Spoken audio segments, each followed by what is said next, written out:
everyone, welcome back to the channel, and today we are starting the new chapter, that is chapter number 9th, and the name of the chapter is the living organism and its characteristics and habitats. तो आज हम पढ़ने वाले हैं organisms के बारे में, जीव जंतुओं के बारे में, उनकी विशेषताएं पढ़ेंगे और वो किस जगह पे रहते हैं बेसिकली। और वो जिस जगह पे रहते हैं उसका उनकी विशेषताओं से, उनकी बॉडी से क्या कनेक्शन है, वो हम आज पढ़ने वाले हैं। चैप्टर स्टार्ट होता है पहेली एंड बूझो के वेकेशन से। उन्होंने पहला ट्रिप लिया है माउंटेन्स के पास, गंगा इन ऋषिकेश, दे वेंट देयर। और वहाँ पर उन्होंने देखा कि माउंटेन्स वाला जो एरिया है वो बहुत कोल्ड है, और वहाँ पर उन्होंने जो ट्रीज़ देखे वो थे ओक्स, पाइन्स एंड देवदार्स। ठीक है, ये कुछ पेड़ों के नाम हैं। ठीक है, उसके बाद उन्होंने राजस्थान में ट्रिप लिया, जहाँ पर देखा उन्होंने कि काफ़ी उल्टा है, वहाँ पे पेड़ों की बहुत कमी है, वहाँ पर ऊँट चलते हैं, दैट इज़ कैमल, और हॉट डेजर्ट है, काफ़ी गर्मी पड़ रही है वहाँ पे उन्होंने एक पेड़ जो देखा वो था कैक्टस। कैक्टस सबने देखा होगा, कटीला पौधा होता है, राइट। उसके बाद वो आगे बढ़े और फिर उन्होंने एक जगह को विज़िट किया जिसका नाम था पूरी, और वहाँ पर उन्होंने देखा क्या, वहाँ पर उन्होंने सी बीच को विज़िट किया। Okay, when they visited sea beach they saw some different type of trees, उन्हें अलग टाइप के ट्रीज़ देखने को मिले। अब ये सारी जो प्लेसेस थी वो बहुत डिफरेंट थी एक दूसरे से, कुछ बहुत ज़्यादा ठंडी थी, कुछ बहुत ज़्यादा हॉट थी, कुछ तो बिल्कुल ड्राई थी, और कुछ बहुत ज़्यादा ह्यूमिड थी। ह्यूमिड मतलब वो जगह जहाँ पर नमी होती थी। लेकिन एक चीज़ जो इन सब में कॉमन थी वो था प्रेजेंस ऑफ एनिमल्स। ठीक है, एनिमल हर जगह प्रेजेंट होते हैं। तो बूझो के दिमाग में एक क्वेश्चन आया कि क्या ऐसी भी कोई जगह है जहाँ पर कोई भी एनिमल प्रेजेंट ना हो। ऐसा सोच के बूझो ने अपने घर के कबर्ड में चेक किया, कबर्ड अलमारी, और उसे लगा अलमारी में कहाँ से कोई एनिमल होगा, बट वहाँ पर उसे मिली एक छोटी सी spider, tiny spider, that means मकड़ी, सबको पता है। Then Boojho thought that all the places have animals, कि हर प्लेस में कोई छोटा सा एनिमल तो मिल ही जा रहा है, राइट। इवन पहेली के भी दिमाग में बात आई और उसने पढ़ना स्टार्ट किया।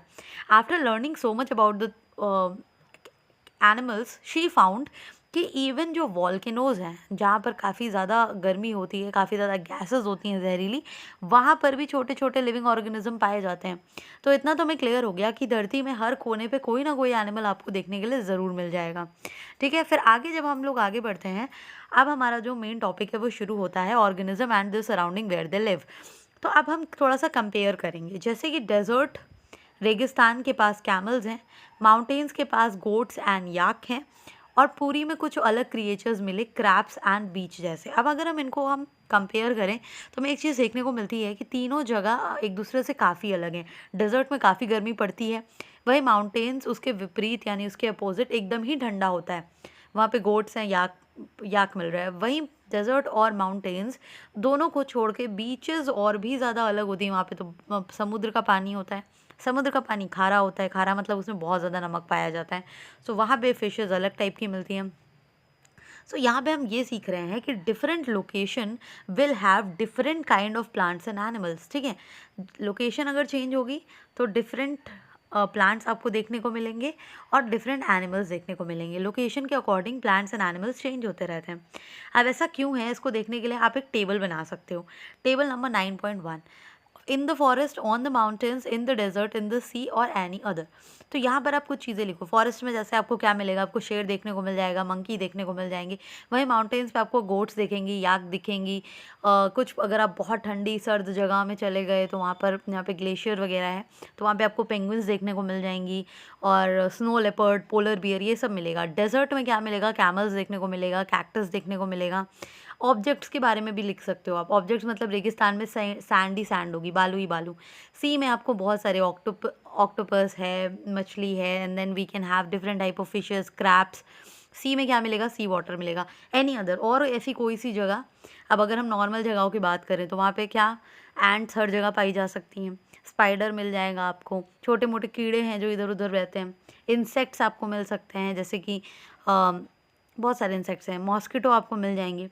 तो इस तरीके से हम चीज़ें चेक करेंगे। सबसे पहले एनिमल की अगर हम बात करें तो एक कैमल की बात करते हैं और फिश की बात करते हैं। दोनों का हैबिटेट मतलब जिस जगह वो रहते हैं बहुत अलग अलग है। कैमल रहता है डेजर्ट में, वहीं फिश रहती हैं सी में।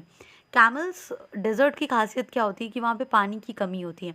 तो कैमल्स के पास क्या होता है, उसके लॉन्ग लेग्स, कैमल के जो लेग होते हैं वो काफ़ी ज़्यादा बड़े होते हैं, और उसकी बॉडी काफ़ी दूर होती है लैंड से। रीज़न क्या है, ताकि उनकी जो बॉडीज़ हैं वो बहुत ज़्यादा हीट को अब्जॉर्ब ना करें। ठीक है, यही वो एक्सक्रीट करते हैं very small amount of urine. आपको पता है अगर हम यूरिन एक्सक्रीट करते हैं, तो यूरिन इज़ अ वे जिससे हमारी बॉडी के टॉक्सिन मटेरियल बाहर निकलते हैं, और यूरिन में मैक्सिमम जो होता है वो वाटर ही होता है।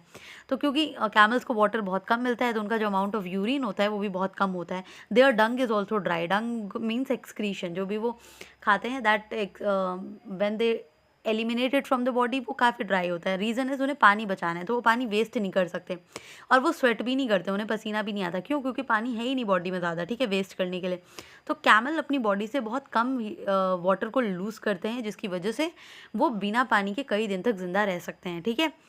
आपने सबने ऊँट के बारे में अच्छी तरीके से सुना होगा, आपको पता होगा। वहीं अगर हम फ़िश की बात करें, तो लास्ट चैप्टर में हमने पढ़ा था कि फ़िश के मूवमेंट के लिए उसकी जो बॉडी होती है वो कुछ इस प्रकार की होती है, स्ट्रीमलाइन्ड होती है, राइट। पीछे से पतली और आगे से भी नुकीली, दोनों तरफ से नुकीली, और बीच में थोड़ा सा फ्लैट, क्या कह सकते हैं, ब्रॉड होती है, ठीक है। इसको हम कहते हैं स्ट्रीमलाइन्ड शेप। फिशेस का शेप ऐसा क्यों होता है? क्योंकि उन्हें पानी में चलना होता है, पानी में रहना होता है, ठीक है। उसके बाद शेप के साथ साथ इनके पास कुछ अलग चीज़ें भी होती हैं, जैसे इनकी जो स्केल्स होती हैं। जैसे आपने देखा हो ना, मछली बनाते हो तो आप ऐसे ही स्केल्स बनाते हो, मछली में ड्रॉ करते हो। ये जो स्केल्स होती हैं वो काफ़ी स्लिपरी होती हैं। इनकी स्केल इन्हें प्रोटेक्ट करती है, और पानी में इन्हें ईजी मूवमेंट करने में हेल्प करती है। अगर आपने कभी फ़िश को ऊपर से टच किया हो तो वो काफ़ी ज़्यादा स्मूथ होती है, ठीक है। कुछ कुछ में ये जो स्केल्स होती हैं वो रफ़ भी होती हैं। इनके फिन्स फ्लैट होते हैं। टेल्स भी, टेल्स और फिन्स मिलके इनको डायरेक्शन चेंज करने में हेल्प करते हैं। वहीं अब पानी में है तो इनको सांस लेने के लिए भी कुछ चाहिए होगा, तो इनकी बॉडी में होता है स्पेशल ऑर्गन जिसे हम कहते हैं गिल्स। तो ये गिल्स को यूज़ करके क्या करती हैं, रेस्पायर करती हैं, सांस लेती हैं, ब्रीथ करती हैं। Okay, I hope this is clear. तो दोनों ऊँट और फिशेज़ में आप देख रहे हो बिल्कुल समानता नहीं है, दोनों बहुत ही विपरीत हैं एक दूसरे के। और रीज़न क्या है? क्योंकि दोनों अलग अलग जगह में रहते हैं। फ़िश के पास वो फीचर्स हैं जो उसको हेल्प करेंगे ताकि वो आसानी से समुद्र में या फिर रिवर में रह पाए। वहीं कैमल के पास वो फीचर हैं जो उसको हेल्प करता है कि वो डेज़र्ट में रह पाए, ठीक है। तो यही जो स्पेशल फीचर्स इनके होते हैं ना, जिनकी वजह से इनको अलग किया जाता है और ये आराम से रह सकते हैं, उसी को हम कहते हैं एडाप्टेशन, ठीक है। The presence of specific features और certain habits which enable an organism to live naturally in a place is called adaptation. Adaptation एक वो प्रोसेस है या एक स्पेशल फीचर्स हैं जो एनिमल्स के पास होते हैं ताकि वो उस जगह में पर्टिकुलरली रह सके। जैसे कोई एनिमल अगर बहुत ठंड वाली जगह में रह रहा है, तो अब एनिमल तो कपड़े पहन के नहीं बैठेगा ना, तो उसको क्या, उसके पास क्या एडाप्टेशन है, उसकी बहुत मोटी सी फर होगी, ठीक है, जिससे क्या होगी, उसकी बॉडी में हीट मेंटेन रहेगी, उसकी बॉडी जल्दी से ठंड के उसमें नहीं आएगी, इन्फ्लुएंस में। समझ आया? इसी को अडेप्टेशन कहते हैं। अडेप्टेशन अलग अलग जगह पे अलग अलग टाइप का होता है, ठीक है। अडेप्टेशन डिपेंड करता है कि कोई एनिमल कहाँ पर रह रहा है, बेसिकली ये भी एक बात है कि adaptation depends where an animal is living. जैसे कि फ़िश जो है वो पानी में रह सकती है, उसके बिना नहीं रह सकती, और कैमल जो है वो पानी में नहीं रह सकता, क्योंकि दोनों की बॉडी अलग अलग जगह पे रहने के लिए अडेप्टेड है। तो हैबिटेट भी बहुत इंपॉर्टेंट रोल प्ले करता है। इतना समझ लो, किसी के घर को आप उसका हैबिटेट बोल सकते हो, ठीक है। कौन कहाँ रहता है वो उसका हैबिटेट है। डेजर्ट कैमल का हैबिटेट है, वहीं समुद्र फिश का हैबिटेट है, ठीक है। जंगल, फॉरेस्ट या फिर ग्रास लैंड, जो भी कहो आप, वो मंकीज़ का है। क्या? हैबिटेट। हैबिटेट मतलब ड्वेलिंग प्लेस, यानी कि होम, जहाँ कोई रह रहा है। होम को ही आप ड्वेलिंग प्लेस कह सकते हो, ठीक है, जहाँ कोई रह रहा हो। I hope this is very very clear to you people. Habitats कितने टाइप के होते हैं? तो सबसे पहला टाइप है टेरेस्ट्रियल। टेरेस्ट्रियल मतलब जो ज़मीन पे रहते हैं, लैंड पे रहते हैं, उन्हें टेरेस्ट्रियल कहते हैं। अब टेरेस्ट्रियल में कई सारे होते हैं। फॉरेस्ट हो गया, जहाँ पे बड़े बड़े जंगल, घना जंगल है, बहुत सारे पेड़ हैं। ग्रास लैंड्स हो गए, डेजर्ट हो गए। डेजर्ट कहाँ है? रेगिस्तान, वहाँ पे पेड़ नहीं है, लेकिन है तो वो भी ज़मीन पे ना।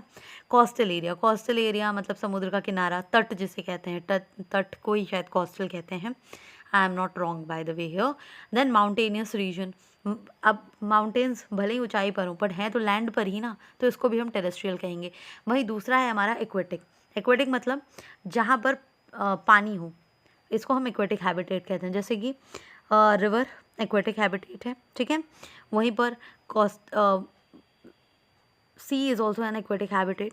अच्छा, अभी हमने एक बात पढ़ी, एडाप्टेशन, तो आपके दिमाग में क्वेश्चन आना चाहिए, क्या अडेप्टेशन अचानक से हो सकता है? मतलब अगर हम कैमल को पानी में डाल दें तो क्या कैमल के अंदर भी गिल्स डेवलप हो जाएंगी, स्केल्स डेवलप हो जाएंगी? तो आंसर है नो।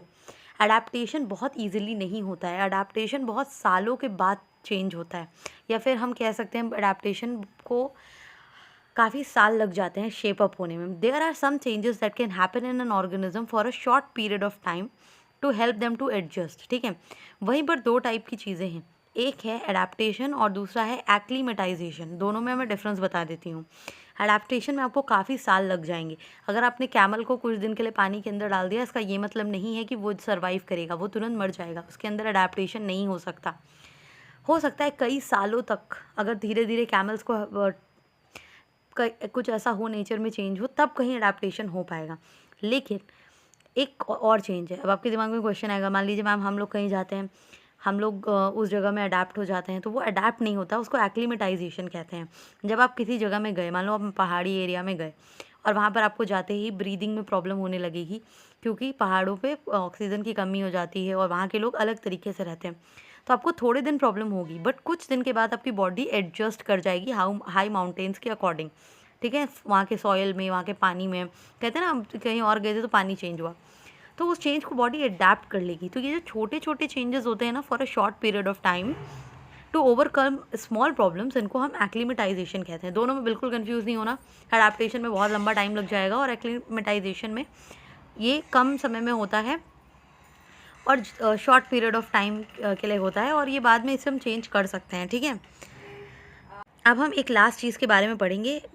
अब अगर किसी भी हैबिटेट में दो चीज़ें होंगी, वहाँ पे लिविंग थिंग होंगी और एक नॉन लिविंग। अब जैसे आप एक कमरे में रहते हो, तो आपके घर में रहते हो, तो आपकी फैमिली में कुछ मेंबर्स होंगे जो लिविंग है, तो वो हो गए आपके बायोटिक फैक्टर्स। बायोटिक मतलब बायो मतलब life, so biotic means living factor. Whereas abiotic, a मतलब नो और बायो मतलब लाइफ, तो नो लाइफ। तो आप एक रूम में अगर हो तो you will have your family members, तो बायोटिक में आ गए, ठीक है। और ए बायोटिक में चेयर है, कुर्सी है, टेबल। इसी तरह हर एक हैबिटेट में we have two things, biotic and abiotic components. Biotic में मतलब लिविंग ऑर्गेनिज्म, जैसे कि अगर एक एंट है तो वहाँ पर स्पाइडर भी होगा, वहाँ पर और भी एनिमल्स हो सकते हैं। वहीं कुछ नॉन लिविंग कंपोनेंट्स भी होंगे, जैसे पत्थर हो सकता है, सॉइल हो सकता है, एयर हो सकता है, वाटर हो सकता है। So in this way we have two components, biotic components and abiotic components. तो दोनों एक साथ रिएक्ट करते हैं, या हम कहें दोनों का एक दूसरे पर इफेक्ट पड़ता है। ये हम सीखेंगे कल with activity 2 and I hope this is clear. अभी के लिए आप हैबिटेट क्या होता है, what is the dwelling place, and then what do you mean by acclimatization, ये सब कंप्लीट कर लो। This is me Jyoti signing off. This is all for the chapter. I hope it was easy for you people to understand, revise it properly. मिलते हैं कल के video में और आगे के टॉपिक्स डिस्कस करेंगे। Thanks for watching.